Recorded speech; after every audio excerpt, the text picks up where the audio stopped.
Are you looking for a new whiskey adventure? Then climb in and buckle up. Get ready for one hell of a ride on the Whiskey Trip podcast with your host, Big Chief. Join in as he and his guests explore whiskey and dive into whiskey stories from around the world. Now here's your host, Big Chief. Hey, it's old Big Chief, and yeah, you're taking another ride on a whiskey trip. And folks, I'm in the heart of Georgia. Yeah, Atlanta, Georgia. And the history here is just amazing to me. The whiskey history is, but the resurgence of Atlanta is amazing to me. I'm a history nut. Sherman burning down Atlanta in the Civil War, and then Atlanta rose from the ashes to what it is today of 6 million people. It's super amazing. But the whiskey here, there was a lot of distilleries in Georgia. And then in 1907, they decided to do a little thing called prohibition, that temperance movement where those women wanted to get rid of whiskey because it was shameful. But it really wasn't. We used it for all kinds of stuff, for medication, that Motrin of the day when the farmer would come in from the field all day long and there was no aspirin, there was no Motrin to kill those pains. We'd have himself a drink of whiskey, right? And somebody had to make that whiskey. And in the 1800s, there's this big old vine, the vine that ate the South kudzu. And there's a tot of whiskey there with that weed, they call it today, really. It's a vine that grows about a foot a day. And we were in a vehicle today driving, and we're looking at all these fields and these trees that are just covered in it. But after Prohibition, that same kudzu would help hide those stills, those barns covered in this kudzu. And those moonshiners, those distillers that were in the city distilling, they moved up into the hills of Georgia, and they started distilling up there. So it wasn't until 2011, really, in Georgia, when ASW, that's American Spirit Works here in Atlanta, Georgia, started up. They got their first whiskey in 2016, and I'm here today at ASW in downtown Atlanta, Georgia, and we're going to drink all 6 bottles of these whiskey today. Not all of it, but Big Chief, I like my whiskey, and they have some weeded bourbon up here, so I'm pretty damn excited about that. But all these other bottles they've really piqued my interest, and a lot of listeners have asked me, when are you going to ASW? When are you getting them back on the show? When are you going to talk to them? Well, I've been drinking their whiskey for several years now. And who do I have with me today? My name is Jerry McCall. I'm the one of the distillers here, production manager, resident superhero is what's on my business card. But I do a little bit of everything for us. But, yeah, well, welcome to the whiskey trip, my friend. Thank you for having me. Chief, I'll be honest with you, I think you're the first person I've heard put a good spin on kudzu, so thank you for doing that. Yeah. Well, it was brought to, it's a Japanese plant, it's brought to the South for erosion control. The funny thing is, the government in the 30s was trying to get people to plant it for erosion control from the Dust Bowl, right? But here in the South, the humidity makes it grow so good. Yeah. It just takes over and stuff. But what they didn't realize, that it helped those distillers hide those stills. And your master distiller, Justin, he comes from moonshining background. Yeah. So he probably has hid some stills, or his family hid some stills behind that kudzu. Yeah, I mean, he told me about a few barns he's kind of applied his trade in, allegedly, but yeah. Justin, he's, one thing I mentioned kind of when I was walking Big Chief around, master distiller is a term that's kind of thrown around our industry quite a bit, and in a lot of companies it's a marketing kind of position, if anything.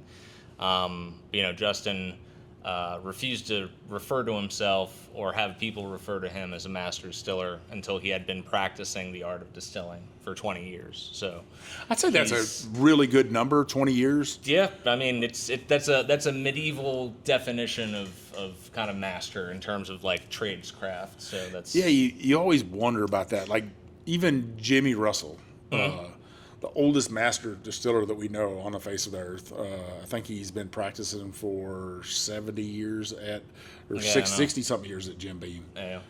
Actually, 70 years because they just released the 70th.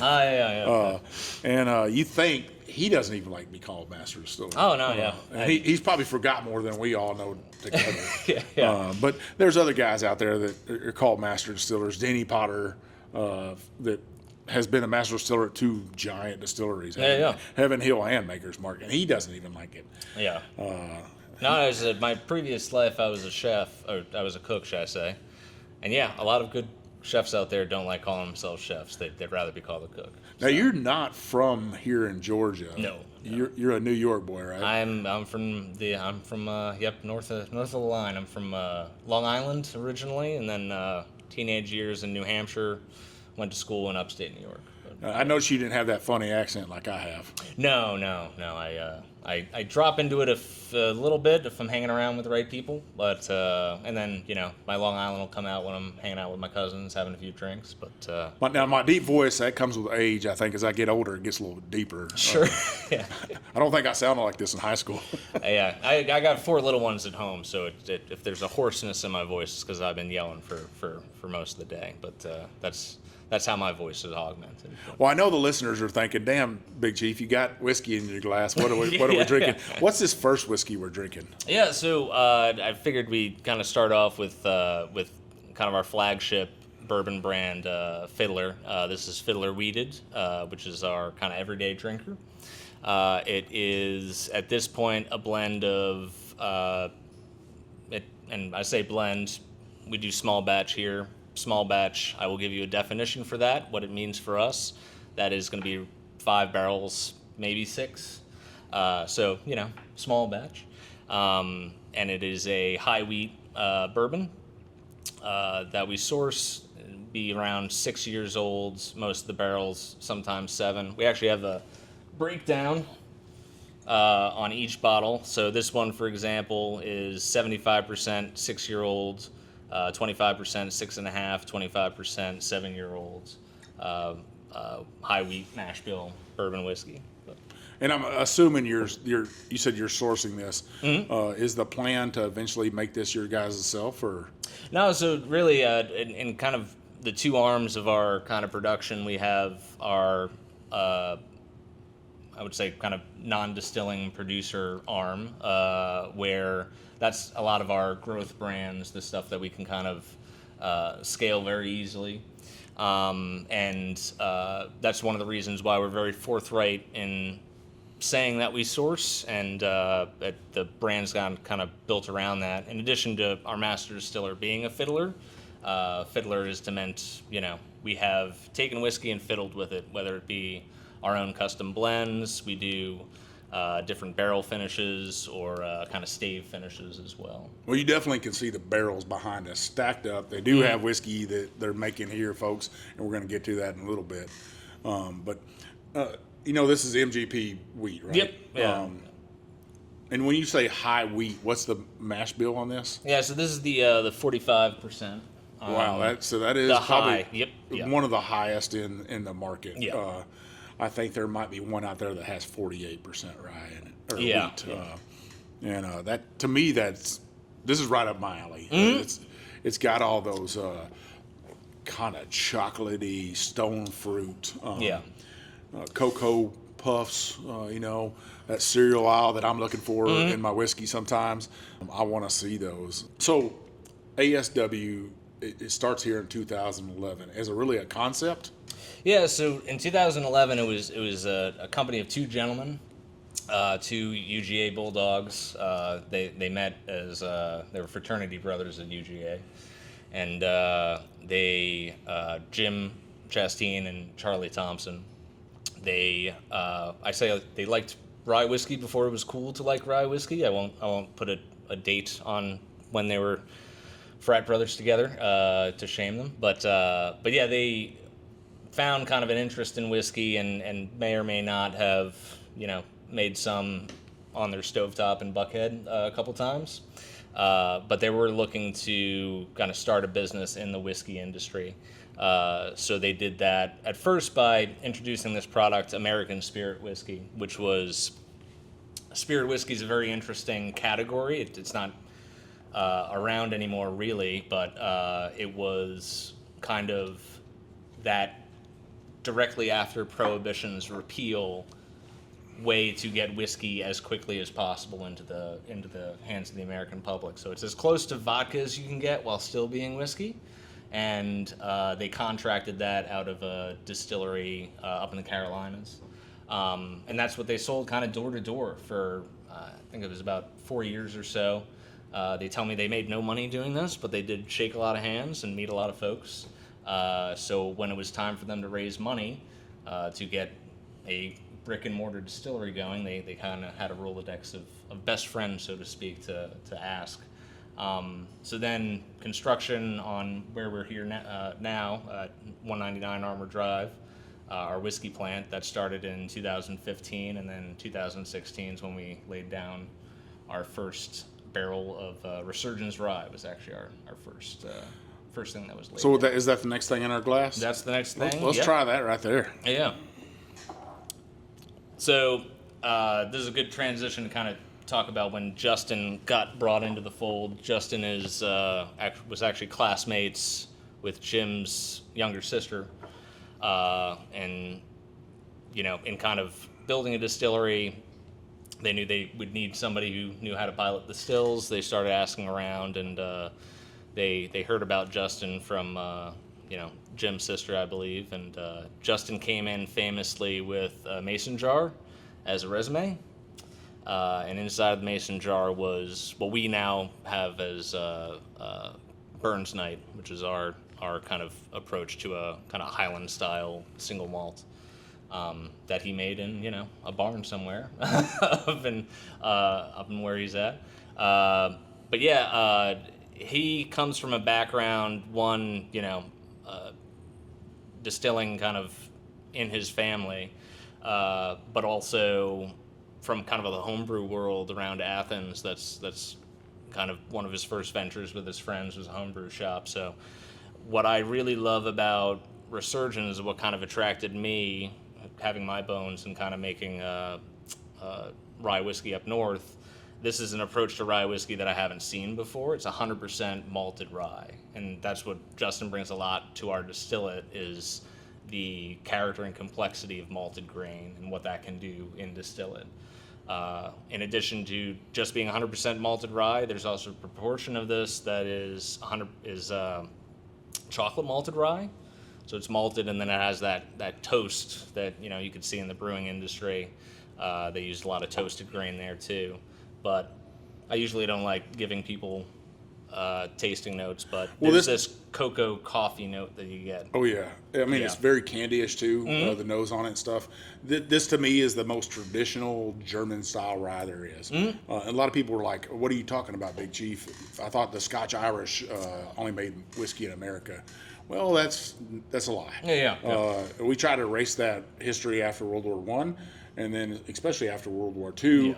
We didn't want the Germans to have credit for anything. But today we know, looking back at the history, that Germany, southern Germany, that really eastern half of Germany, is a big grain belt of Europe. Yeah. And what are they going to do with all that damn grain? Well, they like to make beer, but they also like to make whiskey. Yeah. But what a beautiful nose on this. Yeah. No, I say cheers. Oh yeah, slaunch it. Thank you.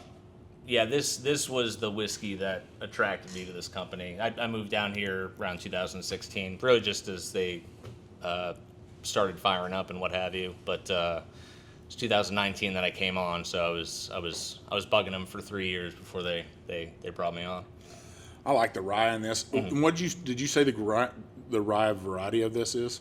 So yeah, we use I don't know the specific varietal, and Justin's going to send me an angry message after this, but it's Canadian sourced, just a Canadian Rye. Yeah. Wow.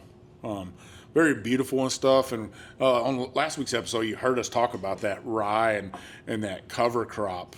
Kind of kudzu was brought in as a cover crop, really, but then for erosion control. But then in the Dust Bowl, like we talked about last week, is rye was that winter cover crop to stop erosion control. It put good nutrients in the ground. Yeah, it's one of the best sources of nitrogen going back in the ground is grown rye. It's a pretty amazing thing how farming works and how it kind of all turns around and stuff, right? Your spent grains here go back to a farmer that feeds it to his cattle, right? Mm-hmm. That's right. Yeah. Cattle and pigs, they get a good meal out of it. And then those cows and pigs shit all over the fields, fertilizing the fields, and then you're able to plant corn and rye all winter long and all summer long, and then we'll just turn it into whiskey. No, certainly. No, it's hand in hand, distilling is kind of the, what do we do with the extra grain we have? That's the first kind of, in addition to beer, it's a way for a farmer to, or it was originally, a way for a farmer to kind of keep a hold of their crop, the value of their crop. So it's, distilling and agriculture hand in hand. The best use of spent grain I've seen so far is spent grain that I can eat it from a steak, or I had somebody make pizza dough with it. It's interesting you say that. I had this is when I was up in New York, but somebody made crackers with it or something. They were all right. They were a little hard. It's like eating that cauliflower pizza. Yeah. It's super weird to me to get that concept of not eating regular bread and stuff. Regular dough, pizza dough. Man, what a beautiful whiskey and stuff. So, you guys, what kind of distills are you using? We looked at them over there. I know what they are, but tell the listeners what kind of stills you're producing whiskey with here. Yeah, so we have for our own distillate only pot stills. So we have 3 stills in our company, 2 here at the Whiskey Spot that are in kind of a Scotch style setup, where we have a wash still where all of our grain in fermentation, open top fermentation, all of it goes into the wash still. We get our low wines out of that. That's, boiled at a high temperature. We're getting everything out in our low wines. The low wines then go into the second still, which is our spirit still. And then that is what we do the cuts with. So that's where we're taking the heads off, we're keeping the hearts, the tails are going in with the heads. And then to kind of keep a consistency and flavor, a house style, and to give just kind of an extra shot to the good alcohol that's mixed up with the heads and the tails. Those feints go in with the next run for a little bit of a boost of efficiency, but also to keep some flavor consistency in there too.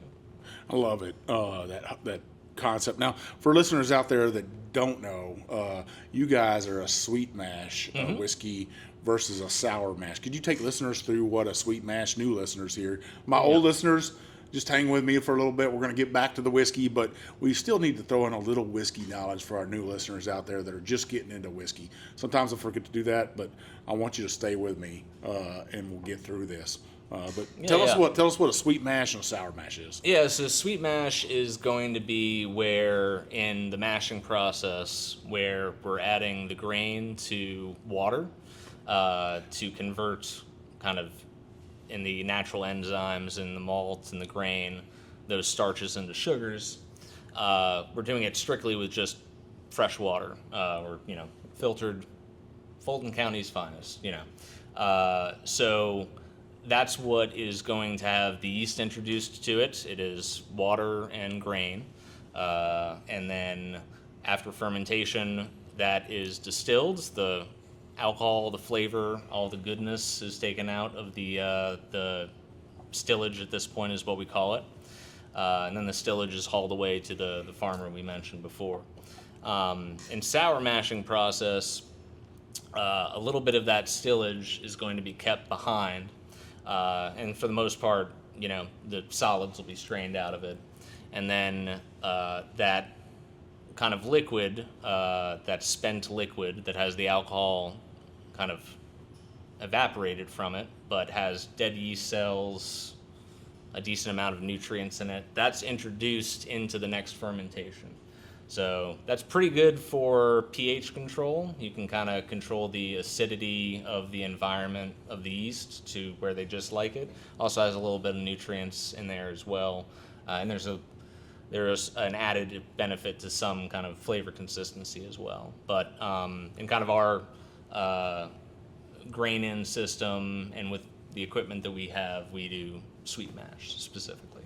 I love when somebody tells me, somebody that's new to whiskey, they're like, I don't like sour mash whiskey because it tastes sour. And I'm like, man, I got a point right here to make with you. It's definitely not sour tasting whiskey. It's a process. Same things with the heads and the tails. Why don't you take listeners through what the heads and the tails are, and I'll nose this third whiskey you got for us, then we can tell us about that. Certainly. The soloist, good stuff. So in taking a fermented mash, or in the case of making brandy, if you have wine or anything like that, something that has had yeast convert sugar into alcohol. There are other things that are made in there other than alcohol. Some of them are flavors, which are great, but there's also other congeners that in some levels don't taste great, don't smell great, in some cases of some pretty nasty stuff that can make you sick. And that's kind of going to boil off at different temperatures.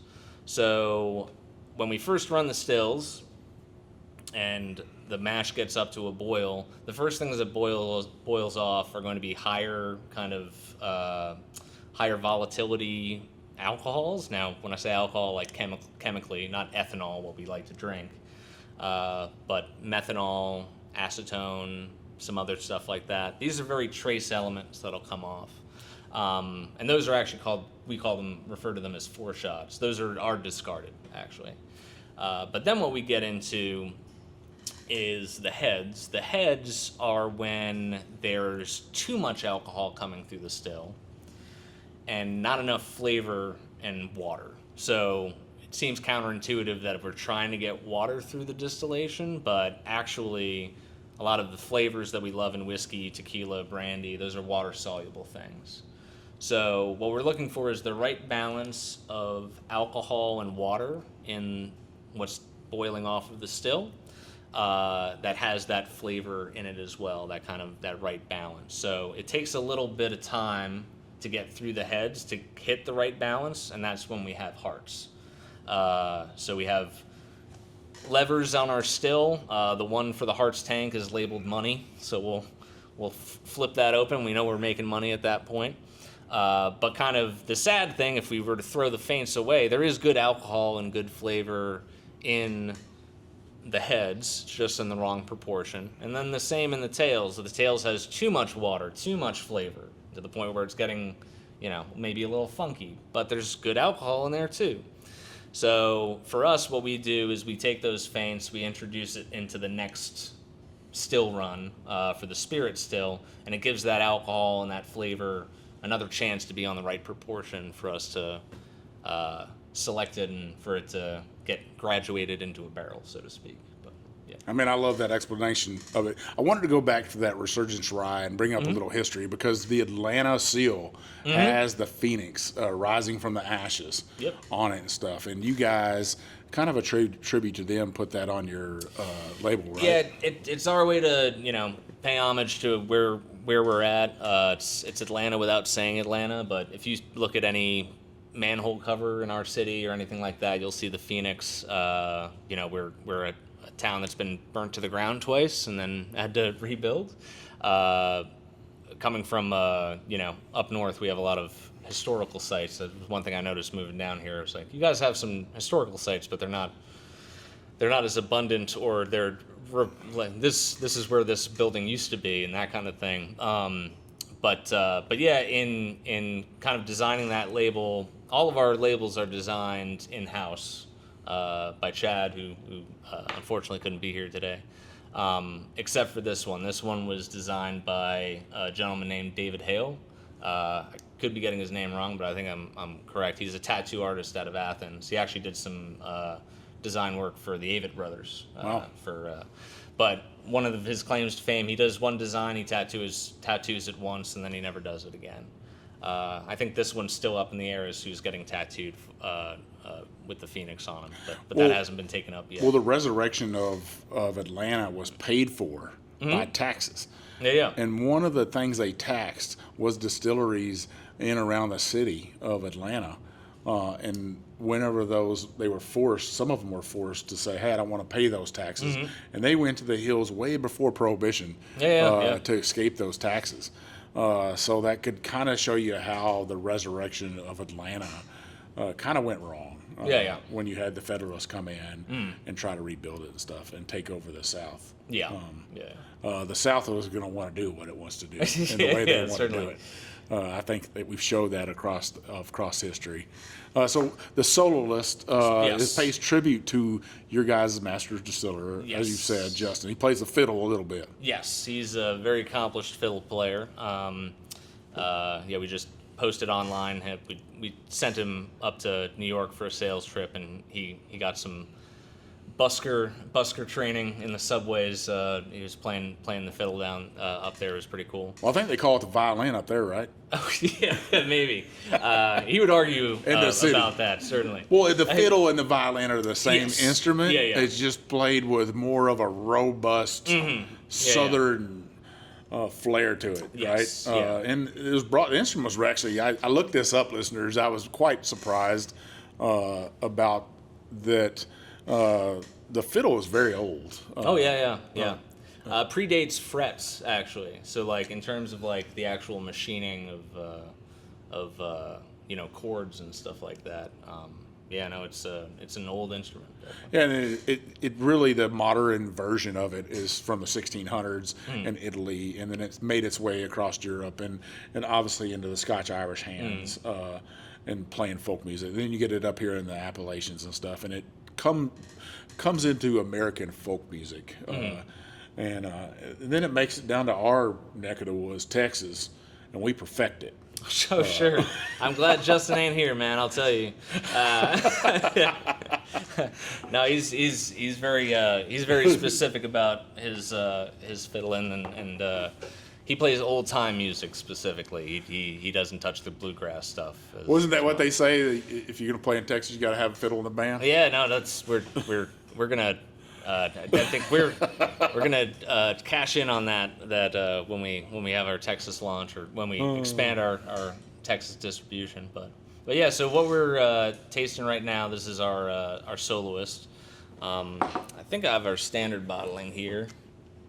Yep, yeah. So our standard bottling for soloist is 100 proof. Our first few bottlings of it were we're over 4 years now. Now actually we're, I think, consistently over 5 or 6 in terms of when we're bringing it down.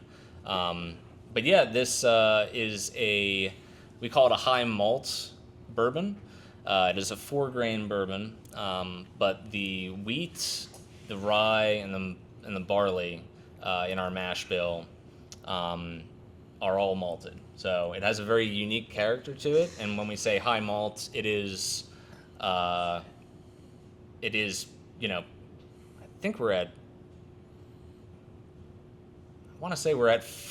in the higher 40s of percentage of the other 4 grains. So it's not a corn forward. I would say it's a very high malt. I can taste it. It's a pleasant thing. And when I look for another whiskey, I always say this. People ask me all the time, what's your favorite whiskey? What's your go-to whiskey? My go-to whiskey listeners, new listeners that are just watching me or listening to me on Apple Podcasts or Spotify, I'm looking for something like this. And you'll definitely see a review for this whiskey coming up. I'm going to do something special for it, something different. You got to check that out. But I love what you guys are doing here. Yeah. I look back in the barrel rooms right behind us, and you got another barrel room over here, and I see different proofs on every barrel almost. There might be a few that I can see they were in the same batch together, but I see different proofs. Do you guys not stick to a proof on barrels, one certain proof? Yeah, so I can tell you, Whit and Justin are trying to kind of get within a range, but really what's coming off of the stills, and they hit it pretty consistently in terms of yield. I'm kind of our numbers guy, so I can tell you they do a pretty good job of sticking to the same yields batch to batch and that sort of thing. But what comes off of the stills, we don't need to add too much water to get it to a barreling proof, and we really are never putting anything up at 125. We're trying to be somewhere in the 115 to 120 range. Yeah, I think the lowest I seen back there was like 102, but I saw that lot of that teens 112 to 120. I'm a student of the game, so I'm trying to pay attention to everything that's back there and what barrels you're putting stuff into, different barrel brands. It's also the function of just we're trying to fit a certain amount of barrels with what our batch sizes are. So if we can cut to in that range 110 to 120, and have it fill the barrels pretty perfectly, that's kind of what we're doing. Yeah. I love it. Well, we're up against our first half. Sure. We've already went 30 minutes. It doesn't seem like it, though, listeners.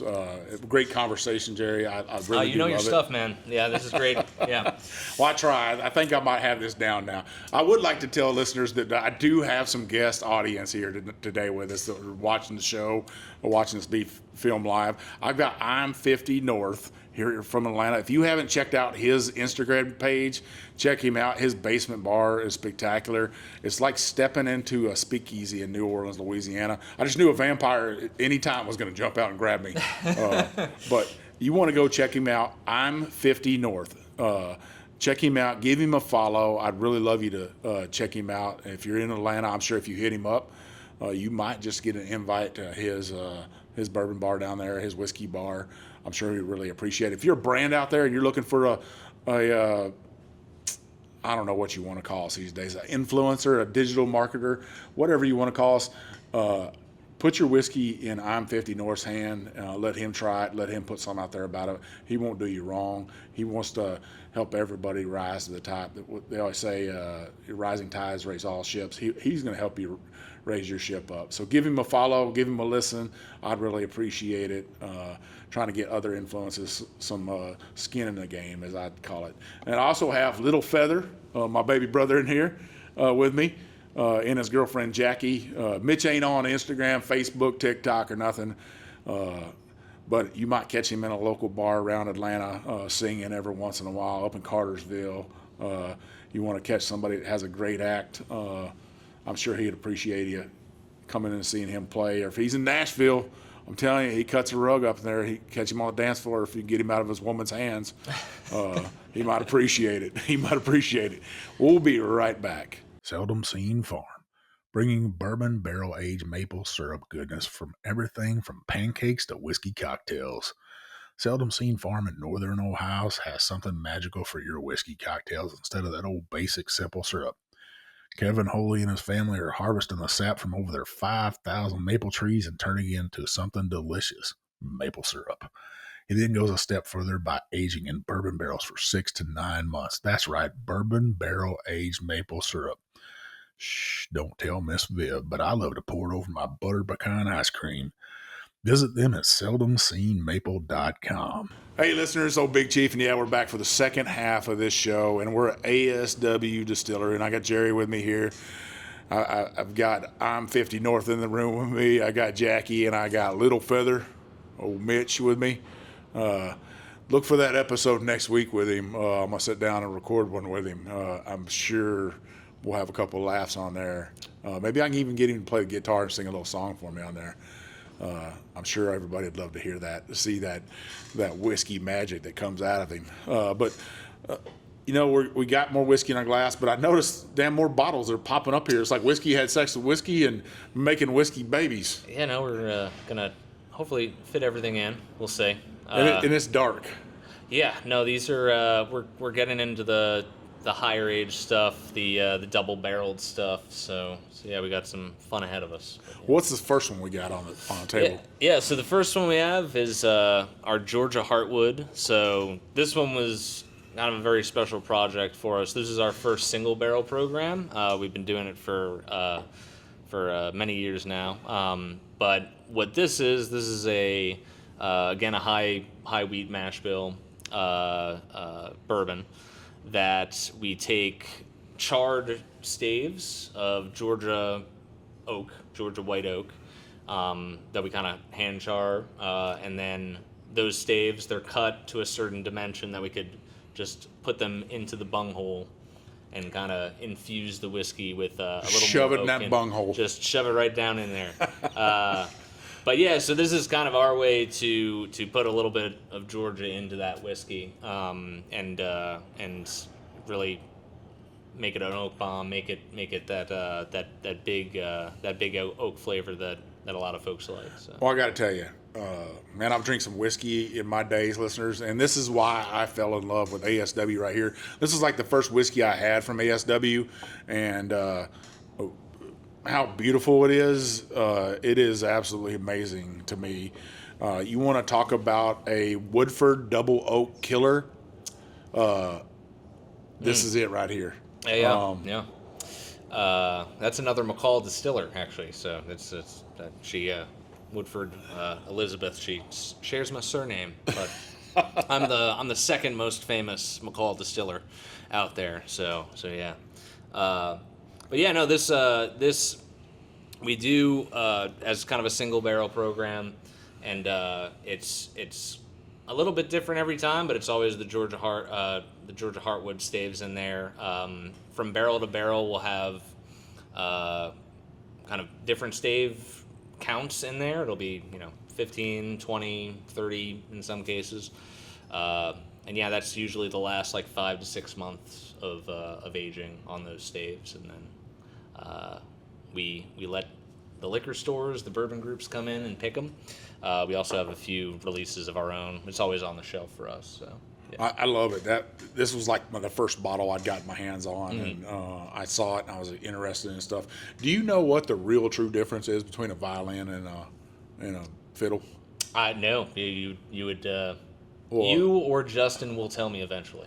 I can see Justin telling you this, but a violin has strings, and a fiddle has strings. Okay, that's good. Does that make sense to you? No, certainly. I know you're from New York. You don't got that twang in your voice. Yeah.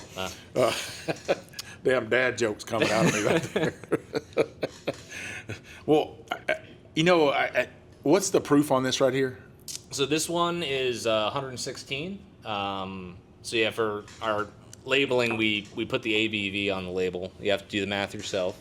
If you can't do the math, you should probably maybe put it down or keep going, whichever. Actually, so I thought what I pulled off was 116. This is actually 117.8. So that's a tasty. That's way better than Woodford Reserve Double Oak. Plus, it's a weeder. Doesn't taste that hot though. I'll tell you, like that's pretty smooth. To me, this right here is a good between lunch and dinner, nice and heavy. That winter day when you want to take a Sunday nap, sip on this a little bit after lunch, and maybe catch yourself a pillow on a big old leather couch and lay down and take yourself a little nap. Oh, sure, yeah. I'm at that age. I'm like an old grandpa now. I need that afternoon nap to make me go. So, yeah. My little you got 4 kids though. Yeah, no, my little ones are past the nap stage, so I can't join in with them anymore. But yeah. So what's this next whiskey you poured for us? So this is our part of our Fiddler Toasted line. We have a toasted bourbon and a toasted rye. What we're tasting now is the toasted rye. So with kind of the toasted craze that hit bourbon a little bit ago, we luckily had kind of started putting stuff up in those kind of high toast barrels to begin with, and actually that's all of our kind of rebarreling that we do, and our cooperages that we work with. Toasting and charring has always been kind of our regimen. So we don't just get just the char barrel. We'll do that indirect heat, that toasting character. But for our toasted rye and toasted bourbon, these are usually high toast and then kind of a lower char, char 1 or so. And these are finishing barrels that we're actually using them for. So it is a new barrel, but we're introducing the whiskey into it after kind of the initial aging. And then it's staying in there for, a considerably shorter amount of time to kind of finish. So with this toasted rye, it is, let me just double check. So this is a 95.5 rye, 95 rye, 5% malted barley. This is, inching up on 7 years old, this whiskey. It's 6 years, 8 months. Char number 2 for this one. So this was heavy toast and char number 2. This was the 116. That's where I was getting that number from. Of the toasted rye and the toasted bourbon, our fan base is kind of split in terms of which they like better. I think the toasted rye surprises more people than we would think. It's a really, really lovely whiskey, and kind of the toast character kind of weaves in with that high rye mash bill. Really I get that cherry licorice. Mm-hmm. Yep. With, like, it's mixed in with a toasted marshmallow. Mm-hmm. I mean, it's just so candied. Beautiful whiskey. This is that after dinner sipper right here. You don't need key lime pie. You don't need a chocolate cake. You just grab yourself a glass of this toasted rye right here and sip on this. I used to steal the cans of cherries out of the pantry and eat them so my brothers and sisters couldn't get them, and I would hide the cherry cans in my closet. Yeah. So nobody could get them, but I'd get a little bit of that cherry in here, like that cherry Twizzler, I guess, is what I'm looking at. And it is a beautiful whiskey. Yeah. And to think that process, we got a lot to say for Elijah Craig out there, because Elijah Craig Heaven Hill was like the first, I guess, to really do that toasted barrel. They're, in popularity, definitely, they kind of hit the... Yeah, I'm sure there was somebody out there that's going to shoot me an email saying, I was the first to do it. But sorry, I might get it wrong. But in popularity on the shelves, what you could get was that toasted barrels. Now they got a toasted rye out there, too, they're doing.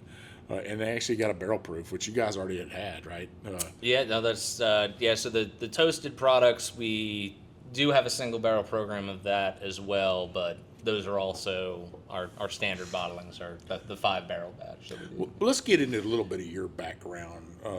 How do you come from New York to Georgia and get into distilling? Was that in your grand scheme of things? Oh, absolutely not. No. If anything, I was avoiding a few things and kind of backed myself into distilling.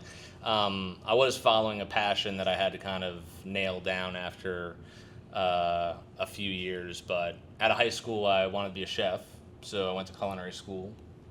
I was talking with you before about I got turned off of wine at the end of my culinary degree there.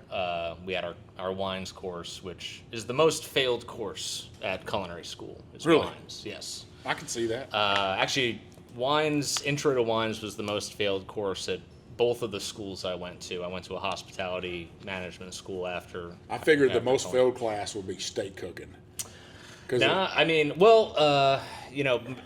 of the Mediterranean, the Italian, French cuisines, they're pretty strict about that, so that those were harder classes. But in terms of like how many people fail, like wine it's a geography class, it's a law class more than it really is like taste and stuff. So I just say steak because every time I go to a damn good steakhouse and they supposedly have executive level chefs, they mess my steak up. Yeah, I don't know how you could mess up a blue steak. Yeah, well, what we were saying before, master distillers don't necessarily like being called master distillers. Chefs will mess up a steak, but cooks will get it right every time. So you got so you're saying you distill the right whiskey and Justin doesn't distill the right whiskey? Sorry, what? That's what I got out of that. He said that. I didn't say that. I graduated culinary school 2009. It was the height of the recession at the time. So there were people with doctorate degrees going for line cook positions. I figured it'd probably be a good idea for me to hide out in school for a little bit longer and wait for things to settle down. I was also, at that point, as turned off I was of wine, it did kind of intrigue me, and I was interested in maybe going more into the beverage side of things. And then I found this hospitality school in upstate New York, applied to it. For some reason, they let me in. And while I was going there, I couldn't afford to go there, so I had all these part-time jobs. One of them, I was working in the kitchen, and I just knew you were going to say I was a pole dancer. Oh, no, none of that. None of that. Although my folks said if I was a girl, I would have been Candace McCall. I would have been Candy McCall, and that's a name for the pole if I've ever heard one. But anyway, I digress. So my sous chef at the time, my boss, he heard me talking about cocktails and getting kind of animated about it, and he said, well, my friend, he owns a distillery on the other lake. I was in the Finger Lakes region at the time, he's like, you should go, visit him. And that's when I started in the tasting room over there at Finger Lakes Distilling. It was a place that I kind of learned my trade. The guy running the stills at the time, Thomas, he took me under his wing after a few years of me warming up to him. He was a Southern Alabama guy, so teaching a Yankee how to make whiskey was not on the top of his list of He priorities. didn't take you behind the barn and be like, "Let me show you this game we call cornhole."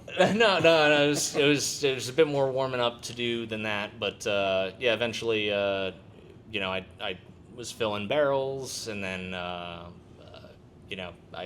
could grind the botanicals that he needed for the gin, and then I started, doing more of the gauging there, and proofing things down, getting things ready for bottling. And then eventually I was at the still, and with a culinary background, that fits in perfect with a distiller. I think a mash bill is a recipe. Yeah.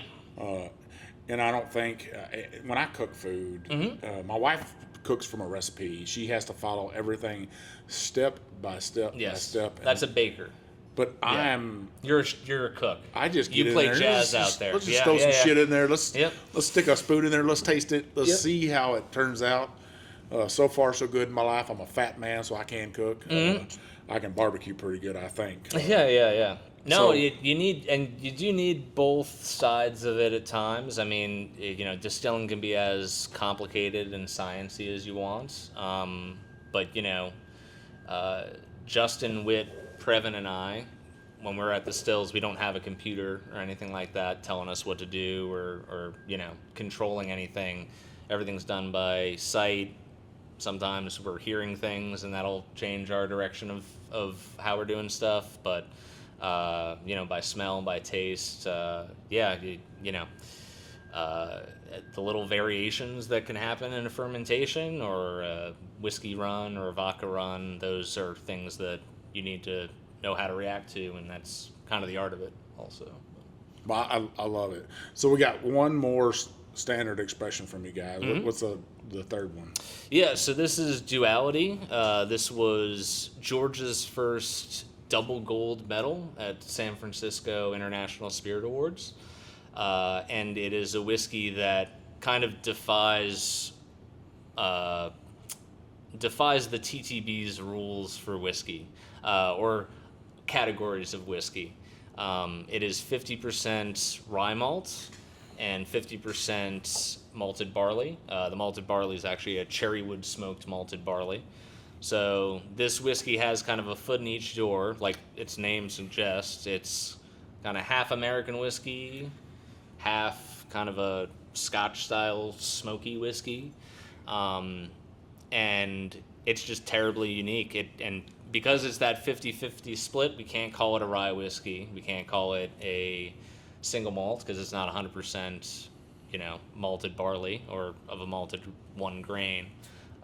So legally, it can only be called a whiskey by the TTB's rules. So double malt doesn't have legal meaning. So I don't know if this was Chad or the team back then's idea to let's submit a label that says double malt and we'll see if it goes through. Because double malt doesn't really mean anything. It's perfectly fine to put on a label, but it is something that will get somebody who knows whiskey to pick it up off the shelf. Like, what's this? I've never seen this before. It is an interesting whiskey. It's I like it. Once again, listeners, you get out there and find these craft distilleries like ASW. Get off that beaten path and find a whiskey that just gonna light your palate up and say, "Wow, I've never had something like this before, and I know I like it." Put that brand down that you drink every day and try something different like ASW, like this right here. If you like scotches, I'd say this is right up your alley. But this is what's the proof on this right here? This might be the lowest proof thing that we had. I saved it for last because it's got that smoke element to it. But currently, this is at 88, so 44% alcohol by volume. Terribly fun to cocktail with. Throw it into a mixed drink for some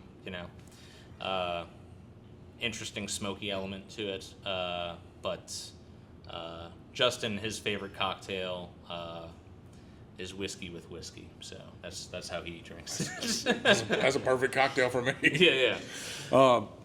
Well, you got these two extra expressions right here. Yeah. What's this first? I'm gonna pour myself a glass of this. Yeah, so I mean, Encore? we're going from kind of one experimental thing to our experimental label. So Fiddler Encore is our experimental cask finishing label. These are a little harder to find, I'll tell your viewers. They're a single barrel program, and we're rotating these kind of interesting barrels we're getting in for bourbon finishing. This that you poured just now is a Georgia oak barrel. So this is a barrel we got from Gainesville Cooperage. It is a barrel constructed 100% of Georgia white oak. So this is, kind of a different approach to terroir, or, it's a fancy wine term, but like a sense of place. This is a whiskey that has interacted with a piece of Georgia, being this white oak barrel. It's pretty tasty. That's steaming hot. I'll tell you that. So this is at 121.6. So it's up there. Yeah, it's this will get you in trouble right here. Mm-hmm. It's got that pepperiness to it I like and stuff. What was the mash bill on this right here? This is that high wheat mash bill. Also, Yeah. so the 45 almighty. wheat. Yeah. This would be that Maker's Mark killer right here. All day, every day. They had their cellar aged. It was 12 years old. I think this would compete with it right here. Very beautiful.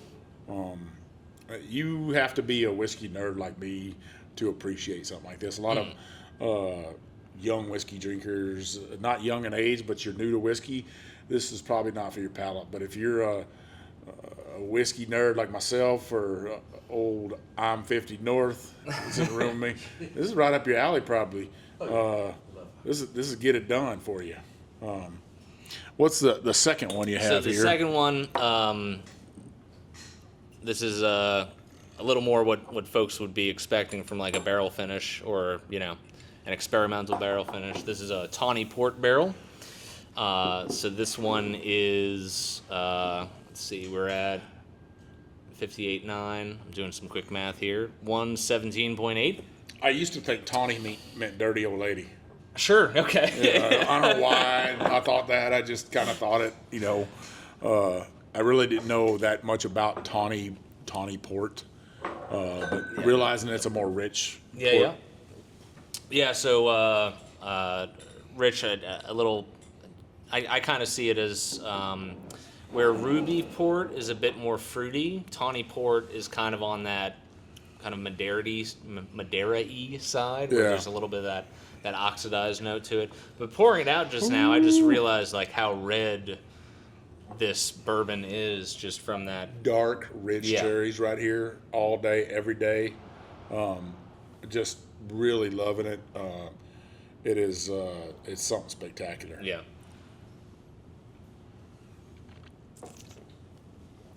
Man, how much of that is left in stock? I mean, this was.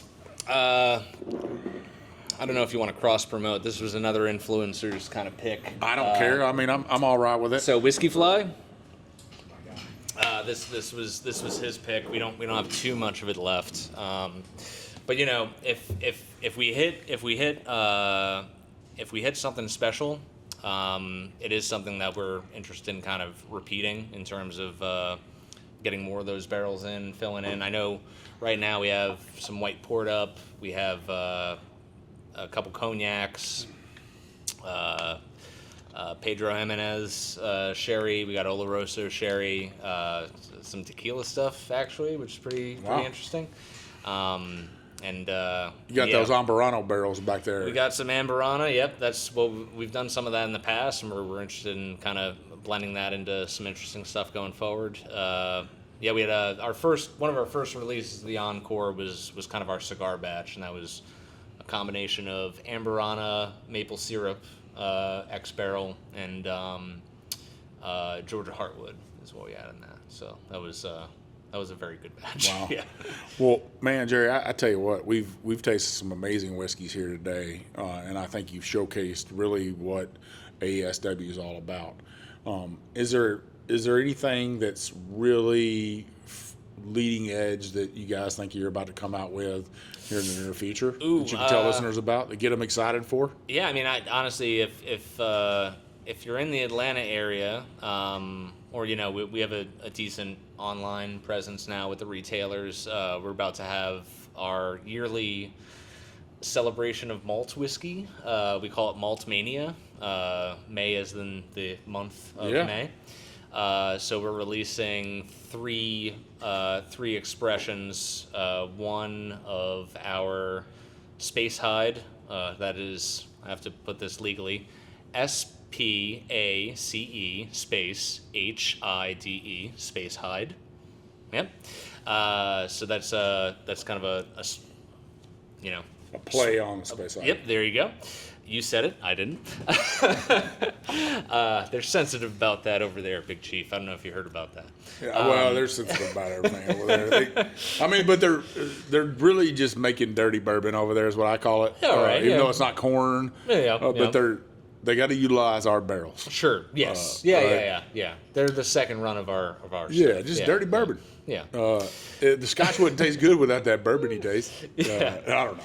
I digress. No, certainly. But we have a Red X, which is another single malt that we do, and then we also have a special duality barrel, or special duality release that I think is a port finish as well. So they'll be on our online kind of presence, tickets to that soon, that kind of release party, and those bottles will be pretty limited, but. Yeah, you bourbon lovers out there, don't sleep on the American single malt, because we're doing great work there as well. I absolutely love it. Where can our listeners find you guys on social media? Yeah, so just ASW Distillery, at ASW Distillery on Instagram, ASW Distillery on Facebook, and then ASWDistillery.com. So. You're not on TikTok dancing, Jerry? TikTok's for the youngins, and we want to be a little safe with the 21-year-olds and older, so we shy away from TikTok, but it's coming. It's coming. But once we get good numbers to show that we can control who's watching our stuff. That is true. I give you that. What about tours here at the distillery? You got 3 different locations. Yes. What's going on at the 3 locations that listeners could come in and check it out? Yeah, honestly, if you go on our website, we have a good events page. Very very active with events. We do cocktail classes here. We do whiskey tastings. We're open to private events, renting out any of our spaces. I do a gin class every quarter. That's kind of a custom, make your own custom gin bottle type experience.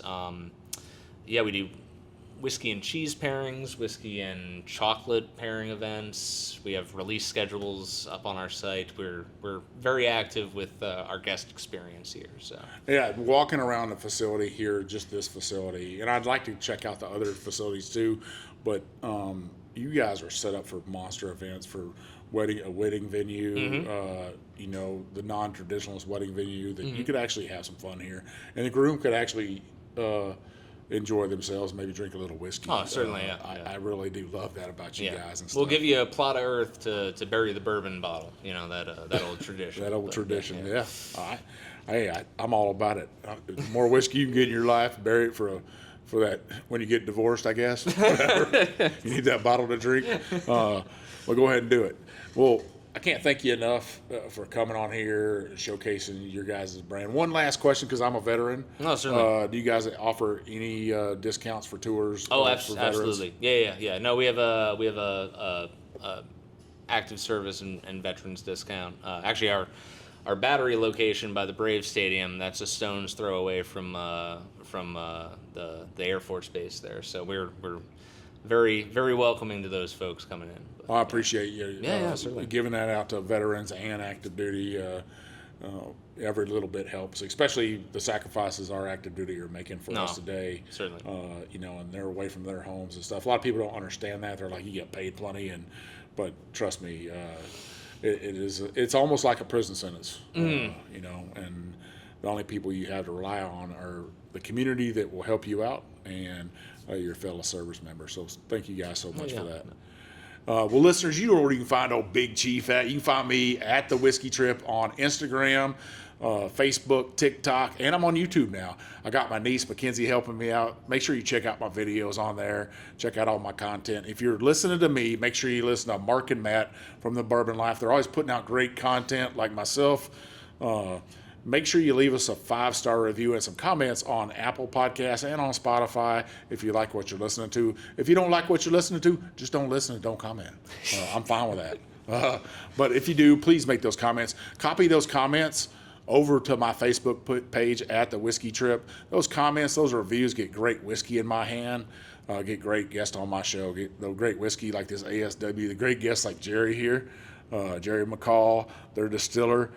He's making gin, he's making vodka, and he's making whiskey here at ASW. You got to come check him out. But keep those comments coming. Keep that love coming to me, and I'll keep the content coming to you. I really do appreciate it. If you're somebody who wants to sponsor a podcast out there, I'm always looking for new sponsors. A shout out to my fella old Kevin Holy up in Ohio, making my maple syrup for me, brother. I really do appreciate you sticking with me through the years, and I look forward to another year with you. So reach out to me at Mike at The Whiskey Trip if you would like to sponsor me. If you're a listener out there and you have a distillery in your backyard and you want them on my show, reach out to me. I Am 50 North reached out to me and said, hey, man, when are you going to get ASW on your show, Big Chief? Hey, I showed up. The distillery showed up, and we're making magic happen. So reach out to me, Mike at The Whiskey Trip. It's that easy. Hit me up on Instagram or Facebook, a message. I will get back with you. I will come to your distillery, or I'll get you on a Squadcast recording, and we'll get that episode laid down, and we'll bring my tasting notes to that distillery. As I always say, this is old Big Chief, and thanks for taking this ride with me.